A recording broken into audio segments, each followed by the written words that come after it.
So, hi all, and it is my great pleasure to introduce Professor Teodorescu, Dr. Cohen, and Dr. Shavit. Kinneret has published numerous articles, including articles in top journals like PNAS, Psych Review, and Psych Science. Doron is currently a postdoc in Basel, but he soon starts a position at a very prestigious Carnegie Mellon University, and he obviously also has many publications. Yael is a recent graduate from the Technion, who is already a faculty at Kinneret College. Don't confuse with Kinneret. And we will proceed as follows. They will have about, for their joint presentations, they will have about 45 to 50 minutes. And then we will have about 10 minutes for questions. And then those who have to go can leave us, and we will stay for informal discussion of about 15, 20 more minutes. So Kinneret, Yael, and Doron, the floor is yours. Thanks, Yefim. Thanks a lot for this nice intro. Can you see the full screen of my presentation? All right. So I'm very happy to present this very exciting line of research that I started more than 10 years ago during my PhD with Ido. And I'm going to show you where we got from there. Apologies for wearing sunglasses. I went through an eye surgery last week and my eyes are still very sensitive. So I hope that will be okay, but Yael and Doron are going to help me with the presentation. Okay, so I want to start with this picture. I just took it yesterday. This is one of my daughters. She is in first grade and she just learned how to read and write. And I want you to see how she's holding the pencil. Can you see that? This is a very inefficient way to write. And she is like she insists on using the pen like that in a very weird way. And it doesn't matter. I try to, convince her to try different angles, to try different things. Nothing helps. And not only that she gave up on exploring different ways to hold the pencil, I gave up on trying to help her with that. So this is a very specific example, but maybe a more common example is people that still use, printed calendars, like missing the opportunities and the great advantages of digital calendars. We can think about maybe a more common problem of eating unhealthy. So we all kind of stuck on some food that we know that is in many cases not very healthy for us. And in a different context, so even clinical depression can reflect situation in which people are stuck in some kind of comfort zone in the sense that they think that nothing they will do would change and make them feel better. So they give up on exploring better ways and opportunities. So there are many, many examples, and the shared idea in all of them is that we sometimes kind of repeat the same choice, which is not a good choice for us in the long term, and we kind of give up on exploration.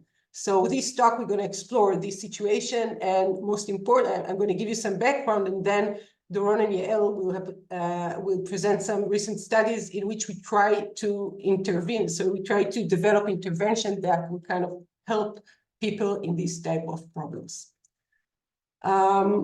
So many of our daily decisions result in repeating our previous choices. Of course, most days we use the same toothbrush that you used the day before. We drive the same road to work or walk. So we do it all the time, and the overwhelming tendency to repeat the previous choices is evident even in the most basic, simplistic task, which is the clicking paradigm. So here you can see two unmarked keys. Participants in our studies see this. This is a basic decision from experience task. So they see two unmarked keys. Each one of them represents a distribution of outcomes.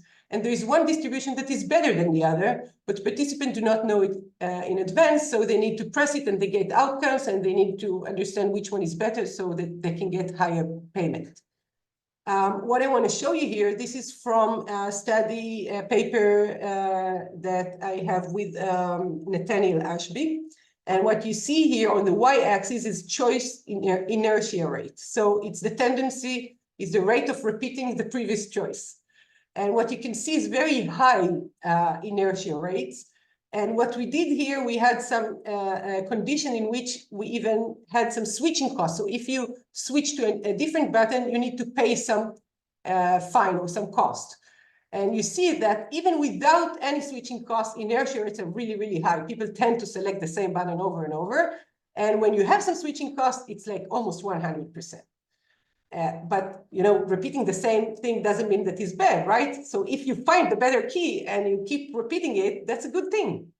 And as you can see, indeed, their performance, so here it's the same study, and here the maximization rate said how frequently they chose the better option.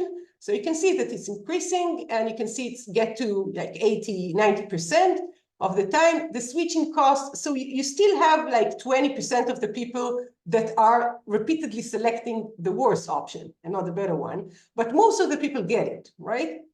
But sometimes even the one that get it, even this 80%, if the same option they repeat it becomes inferior to other options, then it can lead to poor outcomes. So what we did here is in trial 50, we flipped the buttons, the distributions. So now if they repeat the same button, they're going to be in the worst. Even the one that chose the better option, now they're it's going to be the inferior option. And what you can see is that without switching costs, people learn very quickly. But when you have switching costs, even though some of the people learn, you still get less than 60% of the people that are sticking to the good option. So so this is the paper with Nathaniel and Ashby. And what I want to say here is that choice inertia, we know that it's highly prevalent. I just gave you one example. Of course, you can see it in all of our decision from experience tests. Choice inertia is very high. Switching cost is very important factor. The more switching, the cost, the higher the cost, you get more inertia. And in some cases, of course, if you stick to the same thing over and over again, it can lead to poor outcomes because you underexplore the available options. And this is the place to say that one of the problems with this experiment is that most real-life choices include more than two options. So if we get out of this binary option setting, exploration becomes even more challenging, and the problem of suboptimal inertia become more prominent and important. Okay. So about more than 10 years ago, so me and Ido tried to do the first step to understand these problems of divergence from optimal exploration. And the first thing we did was to move from 2 buttons to many buttons. So it's a multi-alternative choice test. So now you don't have 2 keys, you have 144. It's the same thing. So you press a button, you see an outcome, and then again and again for many tries. But maybe the most important thing in this paradigm was that we moved from thinking about exploration as switching rate between 2 buttons to exploration of new alternatives. Because if you think about it, switching can be exploitation. So if I'm having 2 options that I know very well and I switch between them over and over, if we call switching exploration, it will appear as if we are exploring a lot. But in fact, what I will do is just switching between very familiar choices, so I'm not exploring all the other set of options. So this paradigm enables us to distinguish and to focus on exploration of new alternatives rather than switching between 2 options. And the basic assumption here was that all the problems, many of the important behavioral problems we know, such as depression, failures of negotiations, and inefficient usage of technology, this seems to be a situation of under-exploration, and this situation happens when exploration is usually costly, but it can result in finding a large treasure, which make it optimal to explore, but people will not explore enough because exploration is costly. So we call this type of environment rare treasures environment. And even more importantly, the idea here was that it's not that people in general do not explore enough. It's the way the incentive structure leads us to explore more or less. And in some cases, we have over-exploration. For example, people that are doing I don't know, extreme sports. They're trying to go to new places all the time, and it's rewarding most of the time, but it can lead to a large disaster. And we call this environment, the opposite environment, rare disaster environment, with the main idea that what we know from binary decision from experience task is that people tend to underweight rare events. And what we thought is that maybe this will explain us why people sometimes under-exploring, because they're underweighting the rare treasure, the probability to find a rare treasure. And sometimes people will over-explore in a rare disaster because they will underweight the probability to fall to a disaster. Okay. Okay, so what we did, again, we used this very simplified exploration task, and we had this rare disaster environment in which selection of familiar key yielded 0, and exploration of new key yielded +1, 90% of the time, -10, this is the rare disaster, with probability 0.1. Now, the expected value from exploration is negative because of the disaster, but apparently people like to explore in this environment, okay? And in the rare treasures environment, when selection of familiar key gives 0, but each time you try to explore new key, you get -1 most of the time, but once in a while you get a +10, this is the rare treasure. Here it's good to explore. This is the optimal behavior, but still participants explore less. And here when I say probability to explore is the rate of trying new keys, okay? I'm not going to get into the learning. What I want to say, let's see how I am with time, because we have more. Okay. So I'm just going to make a long story short.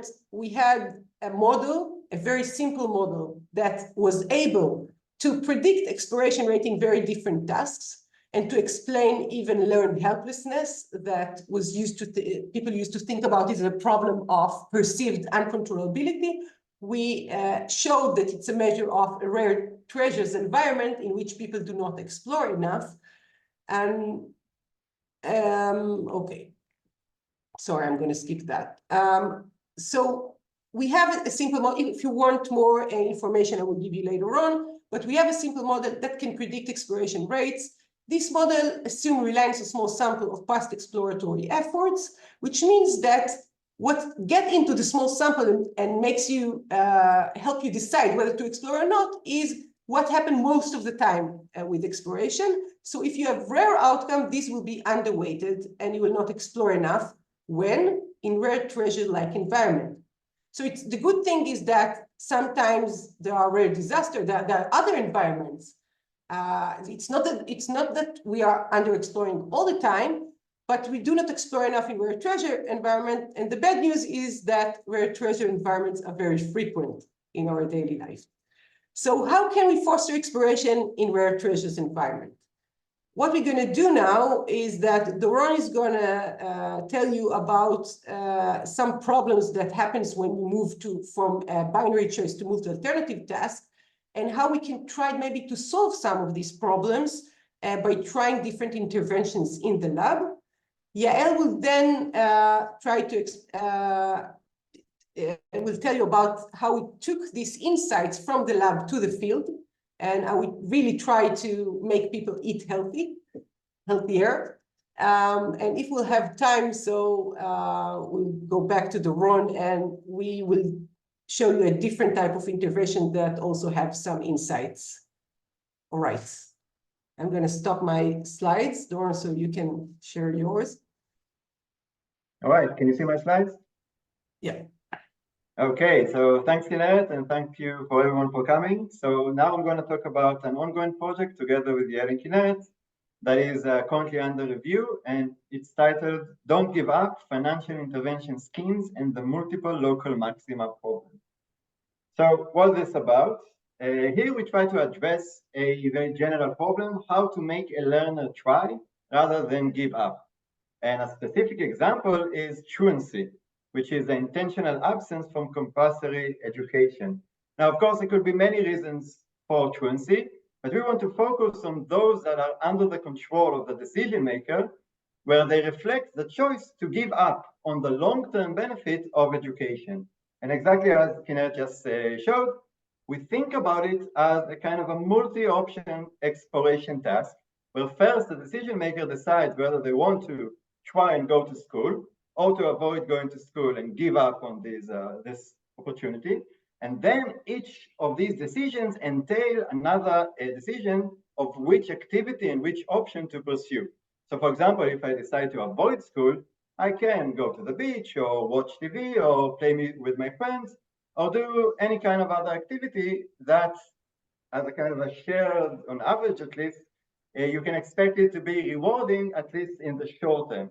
While if I go to school, it's likely that I'm going to engage with different activities that would be mostly challenging or costly, at least in the short term. But going to school also increases the likelihood that I'm going to find some activity, some option, or some skill that would be very valuable to me in the long term, that I can exploit later on. So in short, we can summarize both of these sets of options as either going to school where I pursue costly but rewarding in the long term activities and options, or I can avoid school where I pursue rewarding in the short term options, but this would not be very effective in the long term, at least in expectancy. So of course, truancy is just one example. People also give up on healthy diets or exercise, learning new technologies, or even finding true love. And our perspective, the lens through which we look at this problem and how we kind of design the task is through a learning trap hypothesis, where we hypothesize that one reason why people give up on very beneficial activities in the long term are because they learn to prefer options that reflect a local maxima behavior or local maxima option. And I'm going to define more formally what I mean by local maxima in a couple of slides. But then we also look in this project on interventions and how to move people away from local maxima options using some combination of external rewards and punishments. So first, let me show you what we tried to do and how we did it. So we took this simplified setting, this simplification of the choice of whether to try or give up with these choice matrices, and we abstract it even more to a task where participants face these two sets of keys, two matrices on screen, and the task is played over many rounds, and each round is divided into many trials. And in each trial, a participant must decide whether they want to explore one of these keys, and exploration means I choose an unfamiliar key, or to exploit a familiar key in that trial. And after each choice, I get feedback that is later realized to monetary outcomes. Now, these two matrices differ in the underlying payoff distribution. The matrix on the left, in this case, follows a specific distribution where 10% of the keys give an outcome of 14 points. And these are kind of rare treasures. So these matrices are rare treasure environment, while the rest of the keys, 90% of the keys, would give an outcome of -1. The other matrix is a bit different. This matrix gives you an outcome of either +2 or +1 with probability 50-50.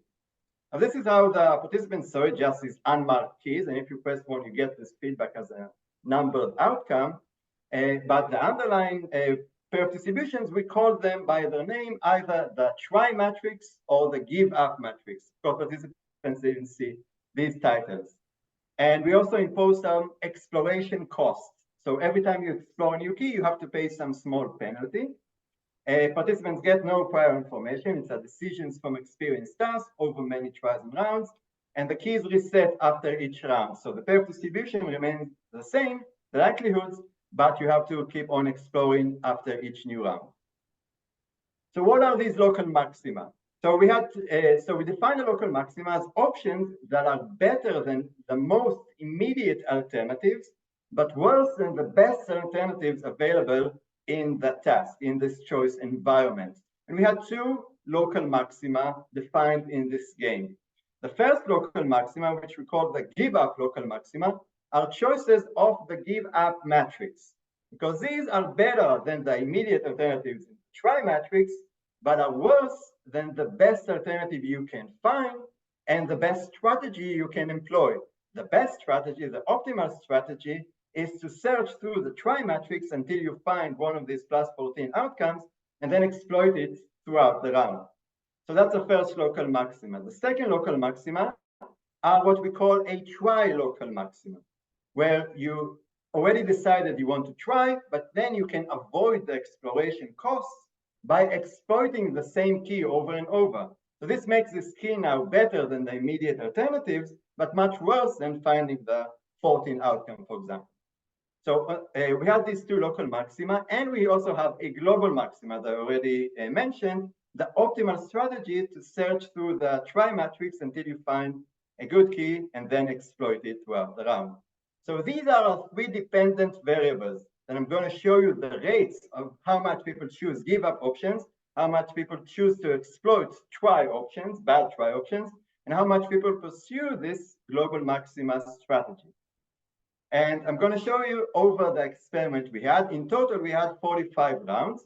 The first 15 rounds were a part of the first block, the basic block, where participants played the same basic task that I just showed you with the pair of distribution as here on the bottom right.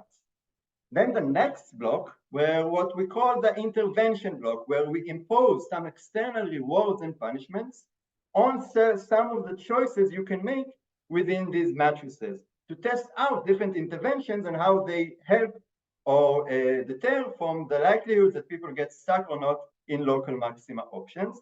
And then the third block would be reverting back to the basic game, removing the incentives and seeing how what kind of retention or long-term effects these have on learning and performance. So I'm going to show you the three dependent variables, the two local maxima and the optimal behavior, as deltas of within participant between block 2 and block 1, and the retention part between block 3 and block 1. Now here are the results. Oh, sorry, and we also had 4 different conditions, the interventions. The first condition, where this is only imposed on the second block. We penalize any give up choices. So if you choose anything in the give up matrix, you get a penalty. In this case, it was 2 points. You can imagine a parent punishing their kid for not going to school so that they cannot watch TV, for example. A second intervention, we penalize both any give up choice and choice to exploit one of these bad try outcomes. Okay, we just impose a penalty of 2 points on each of these choices. The third condition, we reward any choice in the try matrix. Now this, of course, rewards the optimal strategy of exploring this matrix and finding the good outcomes, but it also rewards choice of the local maxima option in the try matrix. And the fourth condition is that we reward the global maxima, the exploration strategy, which is the optimal choice. In this case, we remove the exploration costs in the try matrix. Okay, so let me show you now the results. So first, let's see the delta between block 2 and block 1. That's the y-axis. And on the x-axis, that's the 3 dependent variables. First, the try local maxima. How many Doron, can I just for a moment clarify that when we give participants the try or give up, they don't know it's try or give up, they just try to play that. It's important to understand that what happens, and that's what happened in the first game that they play. What happens is many times they go to the give up matrix, which is not the optimal strategy. That's what we see. We have this data. So what Doron is going to present now is more advanced. It's okay, so how we solve it. But you have to understand that first there is a problem here. So the optimal thing is to go and find the treasure, but people do not do it enough. They're stuck in the give up matrix. And so all of this intervention are trying to get them out of them and to get to the optimal strategy. Thank you, Doron. Yeah. All right. So on the x-axis, we have the 3 dependent variables. First, the try local maxima, and the colors would be the different conditions. So first, we see that this is the difference between the second block and the first block. So we see that the try local maxima choices, which is quite bad, to exploit one of these -1 outcomes, these increase in rates in the second block in the conditions where we give rewards for any choice in the try matrix. This specific condition is a bit like paying you to go to school, but we don't care what you do there, we'll do whatever. And it's similar for the -GU. GU is give up. So we punish the give up condition. This also increases this local maxima choice. And the second dependent variable, the give up local maxima, the choice weights of the give up matrix, we see a significant reduction in all of the 4 conditions compared to the first block. So that's a very promising kind of result. And finally, for the optimal behavior, all 4 conditions significantly increase the optimal exploration in the second block compared to the first block. But it's noticeable that the plus try condition, again, there's the increase is lower significantly compared to the other conditions. Now, what happens once we remove the incentives? Now, the comparison is from block 3 to block 1. In the try local maxima, now there's only a small but significant increase in the plus try condition compared to the first block. When we look at the give up choices, there is some optimistic results, as the 3 conditions other than the plus try condition did significantly reduce give up choices in the third block compared to the first block. But for the plus try condition, we see that behavior completely reverted back to what it's been in the first block, where people give up at the same rate, as if there was no effect for the intervention and no long-term learning of better strategies. And this is mirrored in the optimal choice weights, where again, for the plus try condition, there is no improvement compared to the first block, while the other 3 conditions do show a long-term benefit for the learned behavior they show. So to sum up, we find first that penalties work as well as rewards, but of course penalties can be problematic from maybe from a political standpoint. We also show that rewarding exploration of long-shot strategies worked best. It's also conceivable that you don't necessarily need monetary rewards to increase exploration. You can also design the choice environment such that exploration is rewarded and is encouraged. We also show that if we ignore local maxima outcomes within the choice environment, this could lead to very bad results. For example, in the plus try condition, this increased the suboptimal try local maxima choices, and we show no long-term strategy improvement. And how we explain it is that this specific intervention actually encouraged or rewarded people's choices of a local maxima behavior. Once you remove the incentives, obviously people don't learn much there. So incentives are also guides, and guides that should increase and encourage exploration, especially in rare treasure environments. And now, so this was in the lab, of course. Now Yael is going to show how we can learn from this insight to predict the success of exploration encouraging interventions in field settings. So I'm going to hand it to you, Yael, and thank you for your attention.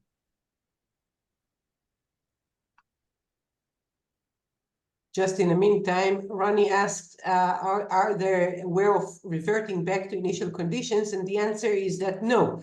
It's kind of a decision. So between blocks, we tell them that they're going to play the same game, but the incentive structure might be different.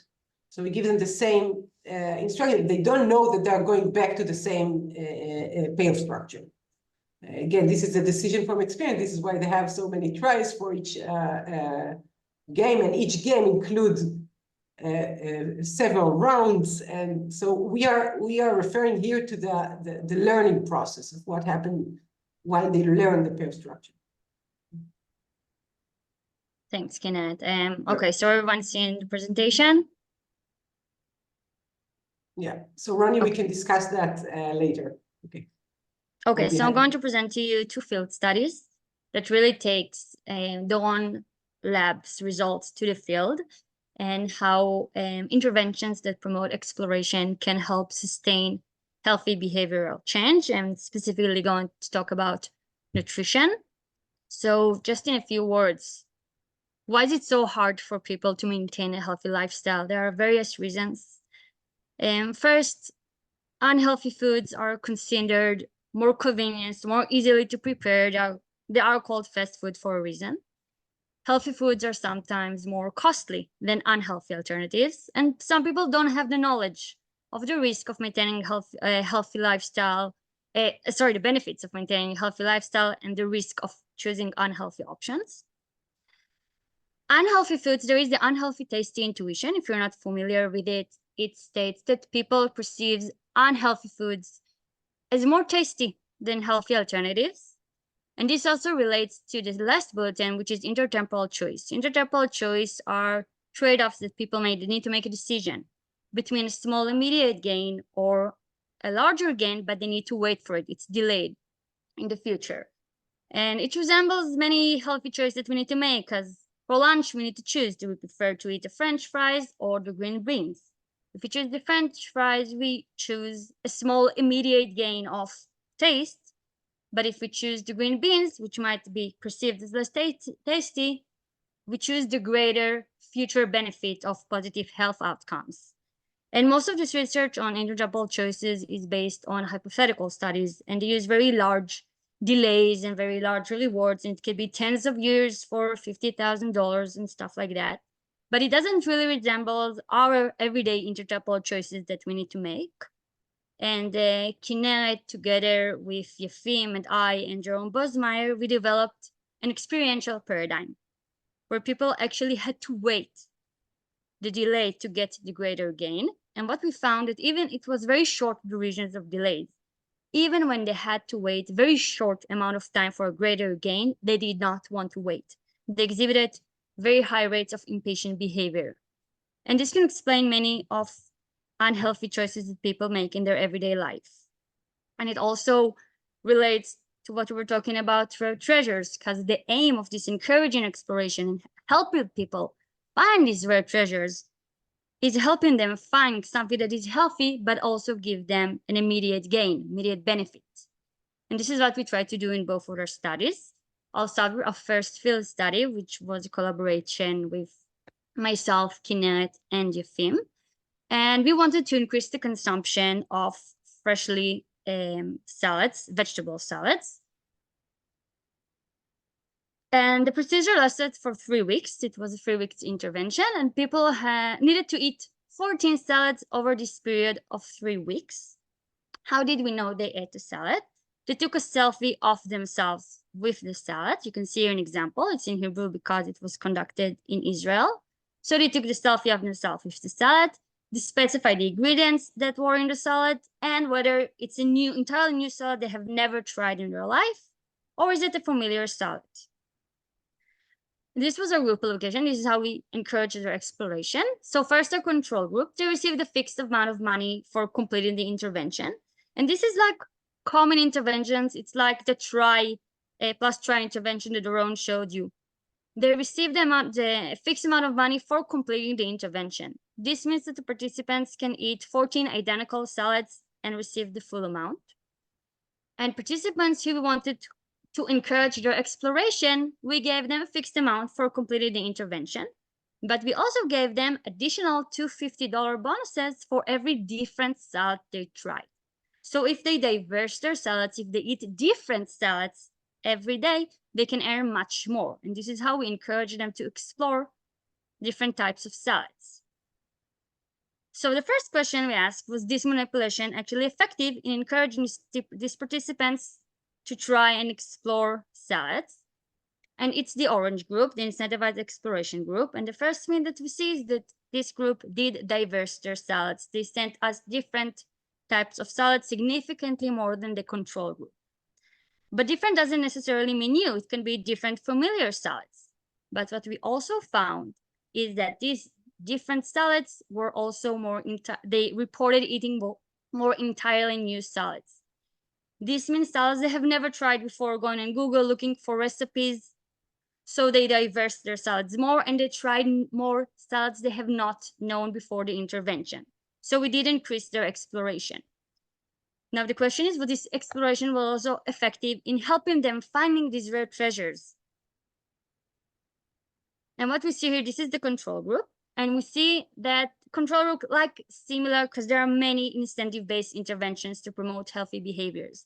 And they are very effective during the intervention period. But as you can see here, as time passes, the behavior retreats back to previous patterns. Participants 1 year after the intervention ended consumed the similar amount of salads that they did before the intervention. With the group who we wanted to encourage their exploration, we see here again a great effect of the intervention. And we also see that there is a decline post-intervention period, but we see that 1 year after the intervention ended, our participants still continued to consume more salads than they did before the intervention. Now, 1 year is a very long time in these type of studies, and it really goes to show you that helping our participants to explore and finding those personalized rare treasures, because it's very subjective and one's rare treasure is not another's one. So each of them had to do their own exploration, but finding these rare treasures helped them. Encouraging their exploration help them find salads that they enjoy, and they continue to consume them even long after the intervention ended. And following this, we started with a larger scale study where we had a few main goals. First thing, we wanted to make the study resemble more real life scenarios. So we wanted to encourage exploration without using monetary incentives. And we also wanted to focus on healthy diet in a more generalized way and not a specific food group like we did with the salads. So we were focused on the Mediterranean diet. The Mediterranean diet is the recommended diet in many Mediterranean countries like Israel, of course, but also Greece and Spain and Italy. And it has many proven health benefits. And the basis of this diet is plant-based. So for this intervention, our aim was to promote plant-based food consumption. And as I said, we wanted to make it resemble more real life, like going to a nutritionist. So we provided our participants with menus, like when you go to a nutritionist. And each week they met with a research assistant. It was for 6 weeks. They met with a research assistant. And they told her which options from the menu did they try the previous week. And this is how we try to encourage exploration in this intervention. So first we have our control group, which is the fixed menu group. This group received a very large menu. This is just an example. The menu was in Hebrew, and each of these options also had at least 2 or 3 accompanying recipes. So they got a very large menu, but they got just this menu. And that was the menu for the entire intervention period. Our second group, called the changing menu group, the one who we thought would explore more, is a group that received smaller menus. As you see, this menu is much smaller. It only has 2 options for each meal, but also each of these options had accompanying recipes. But each week they received an entirely new menu. So each week when they met with the research assistant gave them the new menu and told them to focus on the options from the current menu. And we believe that this will encourage their exploration more than a single menu, because as we said, people don't explore enough in a rare treasure environment. So we had a few dependent variables, but I want to focus on the adherence to the Mediterranean Diet Index, because this index states how healthy a person eats. The higher they are on this index means the healthier they eat, according to the Mediterranean Diet guidelines. So this is our results. As you see, the blue group is the one that tried more options from the menu. They tried more options, and as you can see here in the results, they also sustained this behavioral change even 6 months after the intervention ended.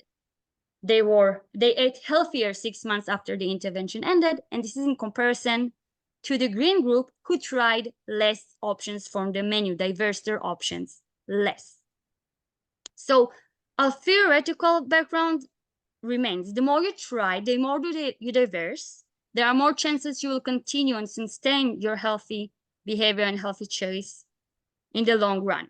However, what didn't work the way we anticipated is the manipulation itself, because the blue group is actually the fixed menu group, the ones who received, I remind you, the large menu and stuck with it for the entire intervention. And we expected it to be the one who received the weekly changing menus. Now, why didn't our manipulation work the way we anticipated? There are a few reasons that I'm going to talk about, but what we can see is that both groups showed a decrease in the number of new options they tried from week to week. Now, this is expected in the fixed menu group because it's the same choices all the time, but we didn't expect that in the changing menu group because they have entirely new options each week. So there are several things that can explain. Maybe 1 week interval was not enough time, and maybe people wanted to avoid food waste. But another thing that might have happened, and we believe that might have affected the intervention, is that people felt their autonomy is being threatened. They felt like they're being forced. Now, at any point, we did not told our participants that they have to eat their options from the menu. However, the changing menu was very limited. It was very small, and people might have felt they don't have enough options and their autonomy has been threatened. And autonomy is very important factor in maintaining healthy behaviors, in participating in interventions.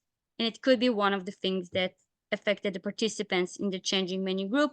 And it goes to show you that trying to figure out how to encourage exploration can be difficult. It can be very different from lab to the field and need to be considered, of course, also in our future research.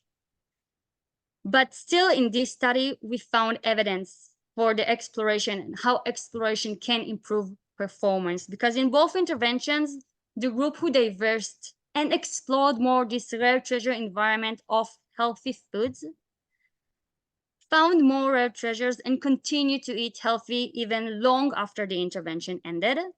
And this is the common problem if in interventions that aim to encourage healthy behaviors. They are very effective, but as the incentives, the intervention ends, people return back to previous patterns. And we try to overcome this by encouraging exploration. And this is why we say that we believe that the difficulty for people to maintain healthy activities can be framed as a problem of under-exploration. People don't try enough healthy alternatives to find ones that they can also enjoy. Common interventions, similar to the one that Doron presented, the try intervention that incentivize any general desired behavior, don't help people to explore the environment, and it keeps them stuck on this local maximum that he presented. And interventions that focused on exploration can overcome this and help people find treasures and healthy foods and healthy activities in general that they also gain a benefit from them in the immediate term, and then continue to use them even after the incentives are removed. That's it.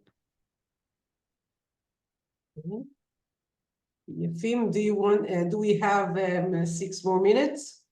Yes, why not? At least 5. Doron, do you want to try, or maybe we should? Okay. By the way, I have to say, I very liked the participant in your study, Yael. She's a very beautiful woman. One in particular. Okay. So now, as a kind of take everything together, I'm going to talk about a project I had with Kinneret, published in Frontiers, where we try to clarify a kind of conceptual points about exploration and about intervention about exploration. And this is titled On the Effect of Practice on Exploration and Exploitation of Options and Strategies. So that's the main point there. Now let me tell you what we did here very, very quickly. So we looked at inertia biases and the problem of insufficient exploration, which is at the root of many real-life problems, as we talked before in our slides. Now, as Kinneret already told you and already Yael showed, part of the problem is that exploration is costly and infrequently rewarding. So we wanted to ask, what happens if we remove the cost, at least the exogenous cost of exploration, and allow people to practice a task that requires, like a real treasure task that requires exploration before engaging with its realized payoffs, and how does that interact and impact exploration, both at the level of the options and at the level of the strategies? And let me clarify this point. So let's take this simplified example. Imagine you have to choose between 20 options, as here on screen, for 20 time points. And you can either explore or exploit the options. So the option set is finite. It contains option A to A to Y, and you can either explore or exploit them. So we can imagine that the option set is at a fixed size, while the strategy set implies the policy in which that determines how we choose between the options over the different time points. So for example, I can explore all of the options by row over 20 time points, or by column. Now these are two qualitatively different strategies, but they would give me exactly the same result. I can also decide to exploit just the first row over the 20 time points, or just choose randomly. The point is that the set of possible strategies, first of all, it's much larger than the set of possible options, but also the strategy that I decide on determines how I explore or exploit the different options. And now it's important to understand how I explore or exploit the different strategies. And if we look at it from a point of view of an intervention that tries to help people make better decisions, might be that our interventions should address the strategy level rather than the option level. And my example is the study that we run. We again used one of the matrices that Kinneret developed, one of these large matrices, paid over many trials. And in each trial, you choose one key and you get feedback. You either explore or exploit. And I don't have much time to go into the details of this experiment, but it was a rare treasure task with a specific solution. The treasure keys tended to deplete when you repeatedly exploited them, but if you left them alone for a while and returned to them, they would replenish. And then you can, again, maximize the outcomes you gain from them. So there was a kind of a foraging task. And it was not easy to find good strategies in this task. The set of strategies was infinite, while the good strategies were quite a few. There was a rare good treasure strategy case, but we still thought that if we allow participants to practice the task such that there are no costs for exploration for them, at least no exogenous costs, then they would do better. So we designed this experiment where participants play 2 games. The second game is the same, and that's how we analyze the results. The first game, we allowed a different condition to practice to a different level. Sorry? No. Okay, so we allow different practice levels. Maybe you can mute Amir. So right inside. Okay, so I just want to show you the results. So here in our study, what we found is the following. So here on the y-axis, the left plot, the y-axis is performance. I mean outcome per trial. The 3 bars on the left are simulations I conducted. The 2 most left bars are kind of the optimal strategy and a local maxima strategy that is still quite good. And then the random bar is just plain random. And then on the right, we have the actually observed result in our 3 conditions. And we see that practice did not have any effect and the participants did really, really poorly. And the reason why they did poorly is because they basically just tried to explore the whole matrix. In this case, it was not a problem of under-exploration at the option level, but an over-exploration at the option level and under-exploration at the strategy level. Almost all of the participants tried to employ exactly the same strategy of solving the whole task or opening all the boxes without trying to find any strategy that really maximizes their payoffs. And this translated to over-exploration at the option level, but under-exploration at the strategy level. So to sum up, this is a very first step, but it shows the importance of distinguishing between exploration at these different levels, especially if we think about interventions that we really want to help people.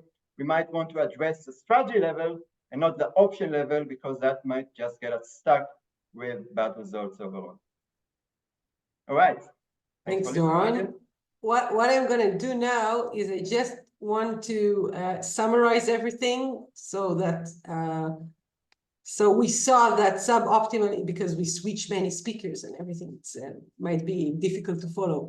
So we saw that suboptimal inertia and under-exploration are expected to occur in rare treasures-like environments. And this is a problem because rare treasures-like environments are very common in our real life. Usually exploration is costly, but there are good options outside.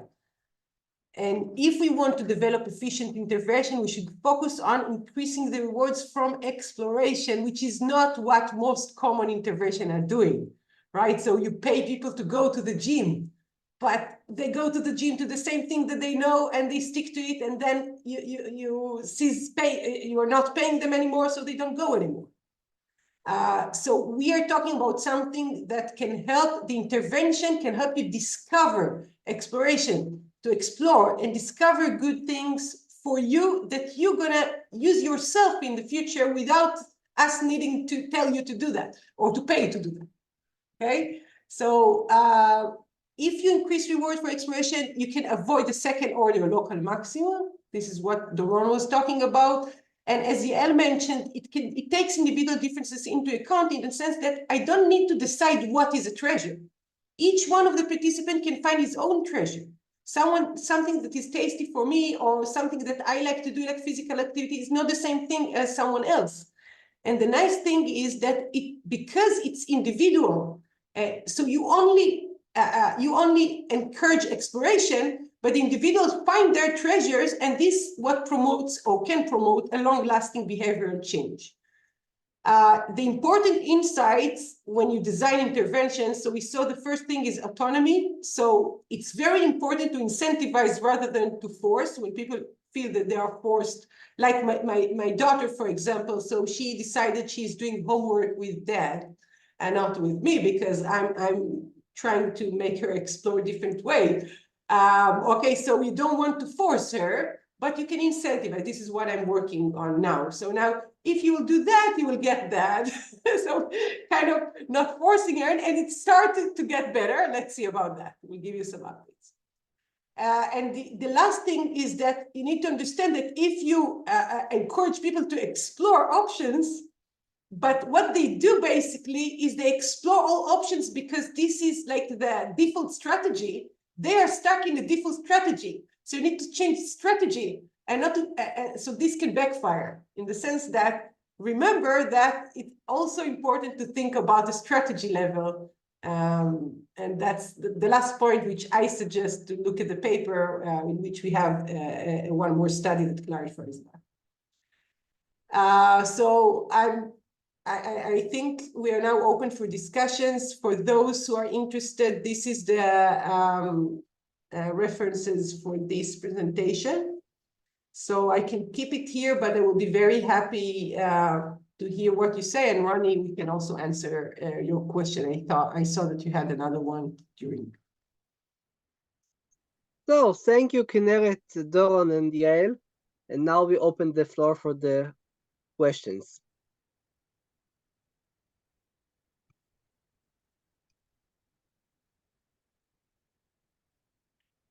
Yes, Konstantinos. Hi, thank you very much for the great talks. Can you hear me? Yes. Yes. Yes. So I have two observations / questions on what was presented. So the first thing that I'm thinking about is that if I understood correctly, when you give these lab experiment tasks to the participants, they have no information in the beginning about the distributions of what they're going to encounter, right? They're oblivious to what is going on.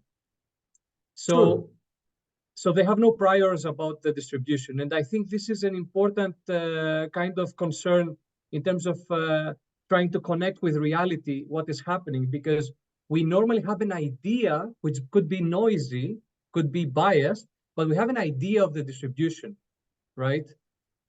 So I would say, and of course, Doron, if you have something to add, or Yael, just let me know, but I would say that this is true at the first round or the first game, the very first trials. But after a while, so let's look at what happened after several, like after 10 games, so we have so many trials, so many rounds. So what you're saying, so in reality, you don't start trial 1, you start at trial 10. But I would say that, so we get to the point that the behavior is kind of stabilized. So we get to the point that I agree. And by the way, I think Doron, in what you presented, we only analyze the last blocks, right? So we kind of omit the first blocks because of what you're saying. Yeah. Okay. That makes sense. Yeah, of course. I agree with you. Yeah, maybe I could also add that we show sufficient conditions. So you can imagine that with a prior, it can work. With a prior, it can be worse or better, but it gives you a kind of an indication of what kind of direction it's going to take. Yeah, okay, that makes sense. And a second comment I have is regarding the difference between the fast food, let's say the daily fast food, and the healthy and the long-term health, I think something that needs to be taken into account is that the long-term health is not a direct utility, right? It's the absence of a disutility. And I think this is important when we are discussing these two types of utilities. It's true that I would say more than that, that when we are saying treasure in our terms, we don't mean like a treasure, you are going to be healthy until the end of your life, because this is not something you experience now, right? But you can think about a treasure, as Yael presented, the treasure is something that is healthy and tasty. So it's something that gives you right now a utility, and it's not the prevention of this utility. Okay. Yes. Of course. I'm just saying because there was this distinction about the future health, the future long-term health, and the daily unhealthy options. I think the better distinction would be what you mentioned exactly there, without the reference to the future. Thank you very much. Thank you. We have more questions. Doron, tell me, please. Oh, no, if there is any other questions, I will be happy. It's me, my turn? Yes, Ido, it's your turn. Oh, I don't see myself now. That's fine. We see how beautiful you are. Looks great. I have a comment that is not directly, is more like comment. Remind me that 10 years ago, Peter Wacker took me to a fancy restaurant in Rotterdam. And it was a bunch of behavior decision scientists in this dinner, and we decided to go with a fixed menu. And then there was a long discussion. Why would we go with a fixed menu? Because it's inconsistent with rational economic theory, because you should have preference, and why would you go with a preference by the chef? But then you guys provide a possible solution that maybe we can force ourselves to explore. Of course, there's other explanation, but this is one. So definitely thinking about exploration is useful. And the dinners that I had, Peter, with your lab is something that I remember in contrast to many other dinners that I had. So maybe this is one of the also additional contributors. Because it made me explore, it made me talk to more people and explore. So yeah, I guess. Thanks for reminding that. Yes, Rani. Hello? Yeah, we hear you now. Yeah, thank you for the excellent talks, actually. Just to reiterate one point that I was trying to communicate in the chat, I guess it's interesting whether you are incentivizing exploration per se, to the extent that this can then, manifest as increased exploration maybe in other domains as well. Or are you actually incentivizing very specific knowledge in a particular domain? So if you make me try 20 new salads rather than 5 new salads, it's of course more likely that when I try 20, I would discover one that I really, really like, and I would then continue. And that's the main point, right? Maybe that's the main point of the intervention, and you would be happy with that as a social outcome. But like, what's your thought about it? Is there a way to also maybe encourage exploration more as a strategy that would then, manifest or generalize to other domains as well? So I think that this is a great question, and the degree to which this is generalized to other domains is interesting. Even more than that, there are some theories, current theories, that relates more to in the foraging literature that talk about a general executive search process that guides behavior. And this, I have some other studies related to that, but I'm just saying that maybe I believe, and there is some evidence that like a search strategy in one domain and exploration is rewarded in one domain, this is something that can influence other domains, but the influence is more like priming influence. So I would believe that this might have some effect on other domains, but these very temporal, tiny effects, which could be important. So I do believe that there is some kind of influence between domains. But of course, if you want to change something for the long run and really make people long-lasting behavioral change, so you need to focus your intervention on this domain. So in this sense, you need to increase, and if they eat more salads, so you can say their knowledge is different, but knowledge experience, I would say that knowing that there is other salads is not the same like experiencing and discovering a good salad. I don't know if I answered your question. Yeah, no, thank you. Yeah, great. Okay. So thank you, Kinneret, Doron, and Yael for this very interesting talk. And now we have to, unfortunately, end the seminar because the time is running up. So but if you want to, so those who have to leave can leave now, and we will stay for a few more minutes for an informal discussion. So thank you for coming, and thank you for the talk. Thanks.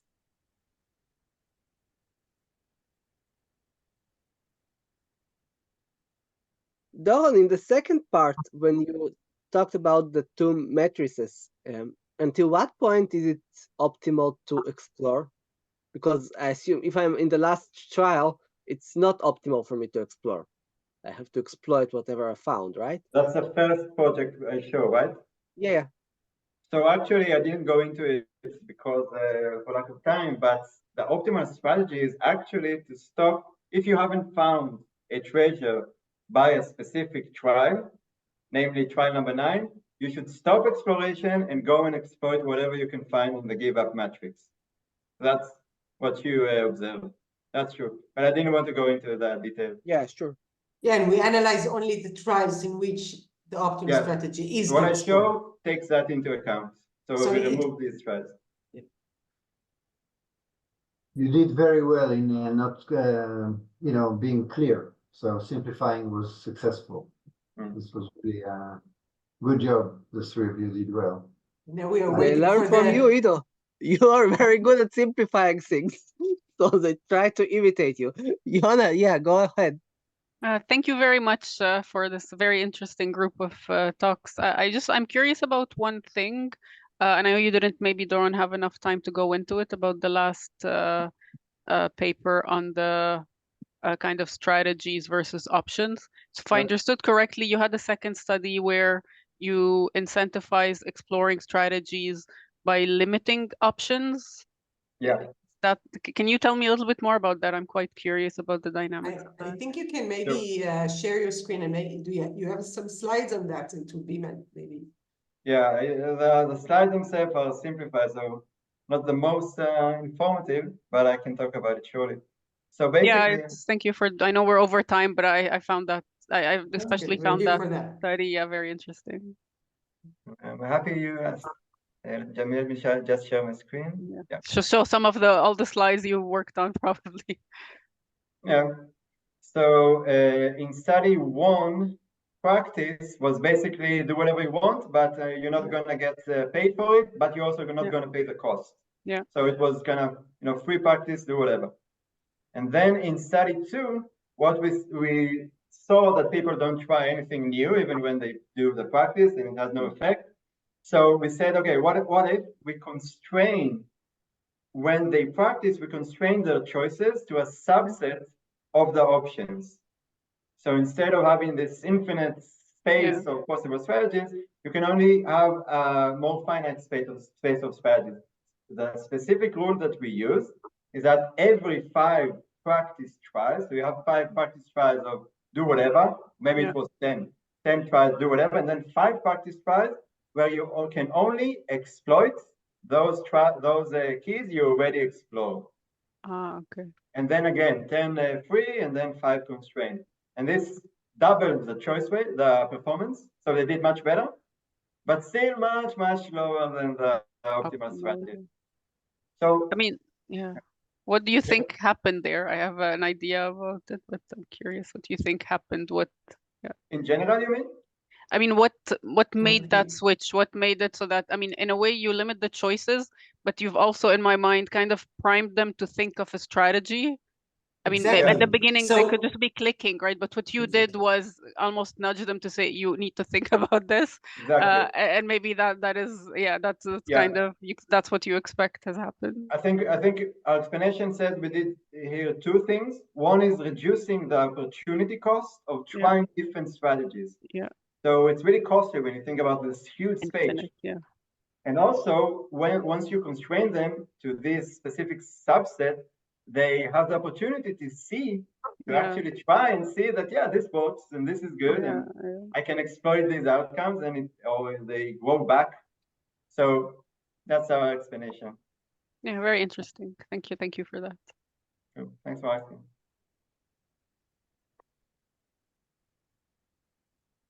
Yeah, that's all I have. So that's okay. If I think you can stop the recording, but if you have, we are here if you want to keep asking us. I will try. I got a message from one of the audience saying, that's a very cool talk with